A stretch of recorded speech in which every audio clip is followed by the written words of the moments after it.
Un peu de la fin du temps et on a regardé les choses, les événements dans le monde qui se passent. C'est évident, je pense, nous sommes à la fin du temps, n'est-ce pas? C'est intéressant pour moi. Même tout le monde comprend, même s'il ne croit pas, il y a quelque chose dans l'air, on peut dire. C'est la fin. Nous sommes proches de la fin. Oh, c'est terrible. Non, pour les chrétiens, pour les croyants, c'est bon. Amen. C'est merveilleux. Jésus reviendra. Amen. Pour nous chercher. Amen. Amen. Mais nous sommes ici pour une raison. La Bible dit, le fermier, il attend la récolte précieuse. Donc, il y a une raison, nous sommes toujours ici. Évidemment, il y a plus d'une récolte à venir. Et c'est de nous aussi, notre part, on a une part de faire avec ça. Mais tournez avec moi à Matthieu 24. Matthieu 24. On va regarder plusieurs versets. On va commencer à verset 3. Les disciples demandaient Jésus au sujet de la fin du temps. Et on a discuté plusieurs des choses la semaine passée, mais aujourd'hui, j'ai pensé on va regarder les versets parce que c'est bon de voir les choses, on discute pour examiner et tu peux trouver dans ta propre Bible, c'est important. Matthieu 24, verset 3 à 8, il a dit, il s'assit sur la montagne des Oliviers et les disciples vinrent en particulier lui faire cette question. Dis-nous, quand cela arrivera-t-il et quel sera le signe de ton avènement et de la fin du monde? C'est une bonne question, on a demandé à Jésus. Jésus leur répondit, prenez garde que personne ne vous séduise. Amen. On voit beaucoup pendant toute l'histoire, même aujourd'hui, même plus aujourd'hui, les personnes qui sont séduites, vraiment. Verset 5, car plusieurs, il a dit, viendront sous mon nom, disant, c'est moi qui suis le Christ. Et ils séduiront beaucoup de gens. On a vu, il y a toujours les émissions sur la télévision, quelqu'un dans la nouvelle, les sectes, oui, les sectes. Quelqu'un dit, oh, je suis le Christ, je suis le représentant de Jésus, et qui est vraiment le Christ. Et non, il a dit, prenez garde que personne ne vous séduise, il a dit. Verset 6, vous entendrez parler de guerre et de bruit de guerre, gardez-vous d'être troublés. C'est bon de souligner dans ta Bible pour regarder de temps en temps, peut-être chaque jour, si vous êtes troublé par les choses qui se passent dans le monde. Et Jésus dit, gardez-vous d'être troublés, car il faut que ces choses arrivent. Mais ce ne sera pas encore la fin. Une nation se lèvera contre une nation et un royaume contre un royaume, et il y aura en divers lieux des famines et des tremblements de terre. On a vu tout cela, n'est-ce pas? Toutes les choses. Et on voit les choses plus en plus. J'ai regardé une fois, ou quelques années, vraiment maintenant, quelques années, mais les tremblements de terre. Il y a une augmentation dans la fréquence des tremblements de terre. C'est multiplié que les années passées. Même pendant c'est pas juste à cause de l'équipement qui est mieux aujourd'hui. Non, pendant le temps, il y a les bons équipements. Il y a plus en plus des tremblements de terre, les événements comme ça. Verset 8. Tout cela ne sera que le commencement des douleurs.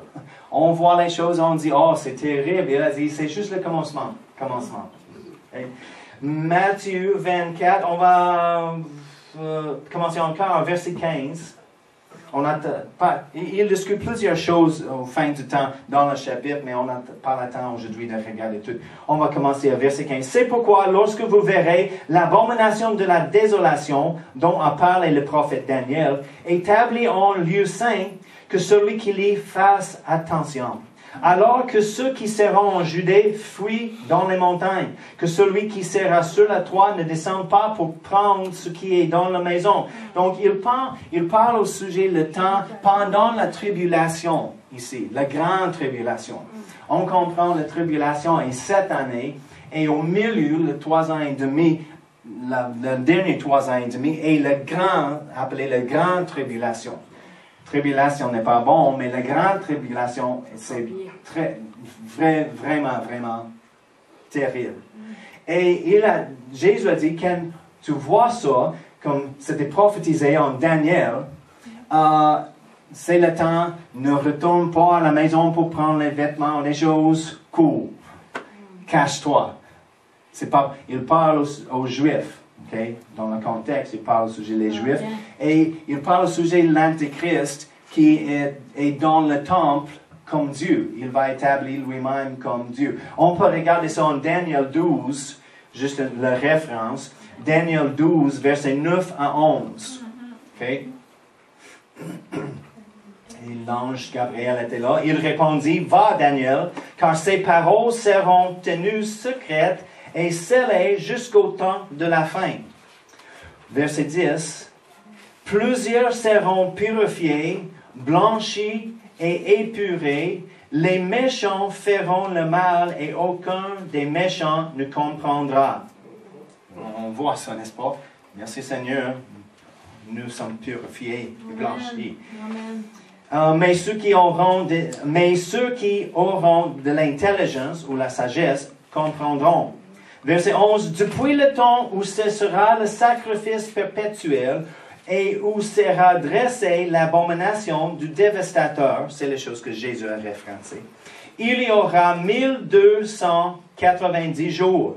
Après ça, il a dit, quand tu vois ça, l'abomination, comme on a dit, du dévastateur, et c'est les choses que Jésus a dit, et Daniel a prophétisé, quand tu vois ça, tu as 1290 jours. C'est 3 ans et demi. Okay? C'est le commencement. Quand l'Antéchrist, il arrive dans le temps, parce que les choses qu'il va faire, il va établir un paix avec les Juifs. Et les Juifs seront capables de reconstruire le temple, recommencer tous les sacrifices perpétuels. Chaque heure, en tout temps, ils vont faire les sacrifices. Mais à la 3e année et demie, l'Antéchrist, il va rejeter leur accord, vraiment, leur contrat avec le paix avec les Juifs, et il va établir lui-même dans le temple comme Dieu, pour être loué des choses. Et Jésus a dit, quand tu vois ça, cache-toi dans les montagnes, dans la forêt, cours. Ne retourne pas dans la maison pour rien. Il a dit, pour les mères avec les bébés en ce moment-là, non, c'est pas bon. Okay? C'est pourquoi on remercie Dieu, on ne sera pas là. L'Église va partir avant, parce qu'on comprend, et on va regarder un instant. Okay. En 2 Thessaloniciens, versets 2, 1 à 4, Paul a parlé de ça aussi. Il a dit, pour ce qui concerne l'avènement de notre Seigneur Jésus-Christ et notre réunion avec lui, nous vous prions, frères. Mais il ne parle pas au sujet de l'avènement, mais il parle au sujet le jour du Christ, le deuxième avènement de Jésus. Okay? Et c'est 2 Thessaloniciens 2, versets 1 à 4. On va commencer verset 2. Pour ce qui concerne l'avènement de notre Seigneur Jésus-Christ et notre réunion avec lui, nous vous prions, frères, de ne pas vous laisser facilement ébranler dans votre bon sens et de ne pas vous laisser troubler encore. Paul dit la même chose. Ne vous laissez pas troubler, ok? De ne pas vous laisser troubler. Parce qu'il y a plusieurs dans le monde aujourd'hui troublés avec les choses. Et il y a une bonne raison d'être troublé, parce que c'est pire, vraiment. Mais pour l'Église, c'est pas comme ça. Okay? On a la paix qui surpasse toute intelligence en Jésus-Christ. Amen. De ne pas vous laisser facilement ébranler dans votre bon sens et de ne pas vous laisser troubler soit par quelque inspiration, soit par quelques paroles ou par quelques lettres qu'on dirait venir de nous, comme si le jour du Seigneur était déjà là. En ce moment-là, parmi les églises, il y avait quelqu'un, un groupe, qui a envoyé les lettres. N'attends pas pour le jour du Seigneur, c'est déjà passé, il est déjà venu. Mais Paul dit non. ignore ça, même si quelqu'un dit c'est une lettre de nous, c'est pas de nous. Le jour du Seigneur n'est pas, c'est pas passé, pas encore. C'est à venir, ok? Encore, il y a beaucoup de choses pour tromper et séduire le peuple. Okay? Mais on va rester dans la sagesse et la parole. Amen. Amen. Verset 3. Que personne ne vous séduise d'aucune manière, car il faut que l'apostasie soit arrivée auparavant, et qu'on ait vu paraître l'homme du péché, le fils de la perdition, l'adversaire qui se lève au-dessus de tout ce qu'on appelle Dieu ou de ce qu'on adore, jusqu'à s'asseoir dans le temple de Dieu, se proclamant lui-même Dieu. Donc, il fait une référence aux mêmes choses, la prophétie de Daniel, pour l'Antichrist qu'il va faire. Ici, c'est plus clair. S'asseoir dans le temple de Dieu, se proclamant lui-même Dieu. Okay? On va retourner maintenant à Daniel, Daniel 9. On va regarder les 70 semaines. Parce que Daniel, c'est intéressant que Daniel a reçu, c'est depuis longtemps, c'est pas récemment, Daniel, mais il a reçu la révélation, la prophétie concernant la fin du temps qui n'a pas arrivé, pas encore. Okay? Et on va commencer verset 21. Okay, 21-27. Je parlais encore dans ma prière quand l'homme Gabriel, que j'avais vu précédemment, dans une vision, s'approche de moi d'un vol rapide au moment de l'offrande du soir. Il m'instruisit et s'entretint avec moi. Il me dit, Daniel, je suis venu maintenant pour ouvrir ton intelligence. Merci Seigneur, parce que des fois, on a besoin de l'aide surnaturelle pour ouvrir notre intelligence. Mais c'est possible. Okay? 23. Lorsque tu as commencé à prier, la parole est sortie et je viens pour te l'annoncer. Car tu es un bien-aimé, sois attentif à la parole et comprends la vision. 24. 70 semaines ont été fixées sur ton peuple et sur ta ville sainte, Jérusalem. Donc, il parle au sujet des Juifs. Il a dit, il y a un temps de 70 semaines. Okay? Et chaque jour dans les semaines représente une année. Okay? On était fixé sur ton peuple et sur ta ville sainte pour faire cesser les transgressions et mettre fin au péché, pour expier l'iniquité et amener la justice éternelle, pour sceller la vision et le prophète et pour joindre le saint des saints. Sache-le donc et comprends. Depuis le moment où la parole a annoncé que Jérusalem sera rebâtie jusqu'à loin au conducteur, il y a 7 semaines et 62 semaines. Donc, au commencement, il y avait une déclaration pour rebâtir, reconstruire Jérusalem, le temple et les rues, les choses. Depuis ce temps, jusqu'à la fin, c'était complet, c'était 7 semaines, ou un jour pour une année, c'était 49 années. C'est le temps, ça a pris pour compléter le temple, pour bâtir toutes ces choses. Il a dit, après ça, il y a 62 semaines. Les places et les fossés seront rétablis, mais ont des temps fâcheux. Après les 62 semaines, un oint sera retranché. Qui est loin? C'est Jésus. Retranché, et il n'aura pas de successeur. Plusieurs traductions, je ne sais pas s'il y a une autre traduction qui dit ça en français, mais plusieurs traductions disent il était retranché, mais pas pour lui-même. C'est une bonne description de Jésus. Il était retranché, tué sur la croix, la crucifixion, mais ce n'était pas pour lui-même, c'était pour nous autres. Okay? C'est après les 62 semaines. Donc, il y avait les 7 semaines et les 62 semaines, c'est 69 semaines. Et il y a une semaine qui reste. Okay? Après les 62 semaines, un oint sera retranché et il n'aura pas de successeur. Le peuple d'un chef qui viendra détruira la ville et le sanctuaire, et sa fin arrivera comme par une inondation. Il est arrêté que les dévastations dureront jusqu'au terme de la guerre. Il fera une solide alliance avec plusieurs pour une semaine. Donc maintenant, il parle au sujet de l'Antéchrist et la dernière semaine. Mais on comprend, il y a un espace entre le 69e semaine et le 70e. Mais c'est pas là, c'est pas mentionné. Pourquoi?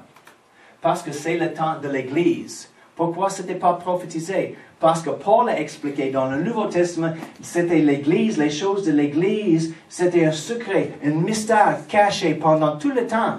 C'est pourquoi on ne trouve pas dans les prophéties, même concernant la fin du temps, dans l'Ancien Testament, parce que c'était caché, on ne mentionne pas ça.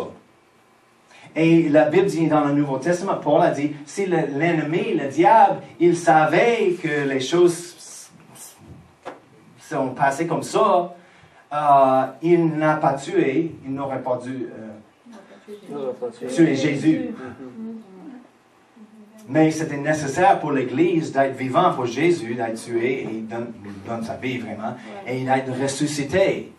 Donc c'est pourquoi on ne trouve pas l'Église et le temps de l'Église ici. C'était juste comme une parenthèse entre le 69e semaine et la 70e semaine. Mais après le temps de l'Église est fini et l'Église est enlevée, l'horloge, on peut dire, va recommencer avec les Juifs. Okay? C'est pourquoi on voit la guerre en Ézéchiel 38, l'horloge a commencé et on peut voir maintenant dans le naturel, sur la terre, tout en préparation pour les choses de venir contre Israël encore. Il y a un recommencement plus fort d'ail pour les Juifs, qui n'était pas, après la Deuxième Guerre mondiale, tout le monde dit, il ne sera jamais encore comme ça. Aujourd'hui, c'est de plus en plus comme ça. Les Juifs, contre les Juifs, contre les Juifs. Même parmi leurs alliés. Leurs alliés aux États-Unis. Il y a une grande dispute maintenant. Les Juifs, il y a un problème. Oui, nous sommes les alliés, mais... mais on peut voir toutes les préparations pour l'Église ne sont pas là, selon Paul, et pour les choses de recommencer avec les Juifs. OK? Verset 27. Il fera une solide alliance, c'est l'Antéchrist, avec les Juifs. Okay? Il fera une solide alliance avec plusieurs pour une semaine. C'est la dernière semaine. Et durant la moitié de la semaine, il fera cesser le sacrifice et l'offrande, le dévastateur commettra les choses les plus abominables. C'est quoi? Il va installer lui-même comme Dieu dans le temple, au milieu. Et le traité, le paix était brisé, il reprend les choses. Jusqu'à ce que la ruine et ce qui a été résolu fondent sur le dévastateur. Okay? Donc, on voit ça. Donc, Matthieu 24 encore, verset 32 à 35, 32 à 36. On ne sait pas l'heure, mais on peut savoir la saison vraiment. OK? Et Jésus parle de ça ici. Instruisez-vous, verset 32, par une comparaison tirée du figuier. Dès que ses branches deviennent tendres et que les feuilles poussent, vous connaissez que l'été est proche. De même, quand vous verrez toutes ces choses, sachez que le Fils de l'homme est proche à la porte. Et on a dit, tous les experts bibliques sont d'accord vraiment, la plupart, que le figuier représente Israël. Et Jésus dit, quand tu vois les choses, il repousse et les branches tendres et les choses, vient, cette génération ne passe pas point. Oui. Amen. Donc, on a vu, Israël est devenu une nation en 48. Jérusalem était pris, elle était comme une branche d'Israël. C'est établi en 67. Et on a vu des choses, et il a dit, c'est la génération qui... Il va voir, la fin vient. Donc, c'est tellement intéressant. Okay? Et il y a certains aussi, les experts, qui disent que toutes les choses, toutes les semaines, les 70 semaines, les choses sont exactes jusqu'au jour. Et il y a beaucoup de discussions de ça. Ça dépend du calendrier, quelle date. Mais il y a ceux qui disent, si on fait ça et ça et ça, c'est exact. Et jusqu'au jour où il tombe sur la fête d'Israël et toutes ces choses. Mais c'est tellement intéressant. On ne discute pas aujourd'hui exactement toutes les choses, mais juste pour remarquer la saison et pour prendre un encouragement. Okay? Il a dit, instruisez-vous pas comme personne tirée du figuier. Dès que ces branches deviennent tendres et que les feuilles poussent, vous connaissez que l'été est proche. De même, quand vous verrez toutes ces choses, sachez que le Fils de l'homme est proche à la porte. Donc Jésus est à la porte. Amen. Amen. C'est bon. Je vous le dis en vérité, cette génération ne passera point que tout cela n'arrive. Okay? Il a parlé au sujet de la génération qui voit les choses se passer. Okay? Verset 35. Le ciel et la terre passeront, mais mes paroles ne passeront point. Pour ce qui est du jour et de l'heure, personne ne le sait. Ni les anges des cieux, ni le Fils, mais le Père seul. Okay? Mais en Thessaloniciens, j'ai 2 versets de plus. Okay? Jésus a dit, on ne sait pas le jour ni l'heure. On a vu juste il y a 2-3 années, le monsieur il avait les gros panneaux ici à Québec qui annonçaient la fin du monde était telle et telle date et les choses. Et il a passé. Oui, on peut comprendre la saison et les temps, mais le jour exact et l'heure, on ne sait pas. On peut juste dire, préparez-vous. Il est à la porte. Êtes-vous prêts? Êtes-vous prêts pour rencontrer Jésus? Sinon, on peut préparer nous-mêmes rapidement. C'est prendre un ajustement dans nos cœurs, d'être prêt, vraiment. Okay? En Thessaloniciens 5, verset 1-6, pour ce qui est des temps et des moments, vous n'avez pas besoin, frères, que vous en écrive. Je parle au sujet de l'effet du monde. Car vous savez bien vous-même que le jour du Seigneur viendra comme un voleur dans la nuit. Quand les hommes diront, parce que Jésus a dit la même chose, le jour vient comme un voleur dans la nuit. Mais il parle au sujet le deuxième avènement, pas l'événement. Okay? L'événement. L'enlèvement. Il parle pas ça, il parle du deuxième avènement. Vient. Okay? C'est la fin du monde. Mais quand les hommes diront paix et sûreté, alors une ruine soudaine les surprendra. Comme les douleurs de l'enfantement se prennent la femme enceinte et ils n'échapperont point. Mais vous, frères, vous n'êtes pas dans les ténèbres. Amen. Amen. Pour ce jour vous se prenne comme un voleur. Amen. Vous êtes tous des enfants de la lumière et des enfants du jour. Amen. Nous ne sommes point de la nuit ni des ténèbres. Ne dormons donc point comme les autres, mais veillons et soyons sobres. Il a dit, c'est le temps. Prends attention. Préparez-vous.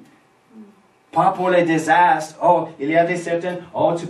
Tu peux acheter les kits pour les désastres et les catastrophes. Quelques nourritures peut être cachées dans une cave quelque part et les sources de l'eau, toutes ces choses. Tu peux acheter. Parce qu'à la fin, le monde est comme ça. Les films déclarent la fin du monde, tous les zombies, l'apocalypse et des choses. Et il y a quelque chose.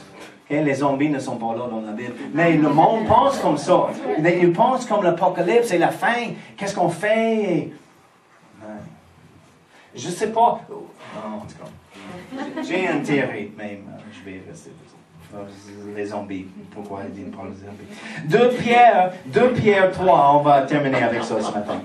2 Pierre 3, on ne regarde pas les zombies en 2 Pierre, c'est une autre chose. 2 Pierre 3, versets 10 à 14.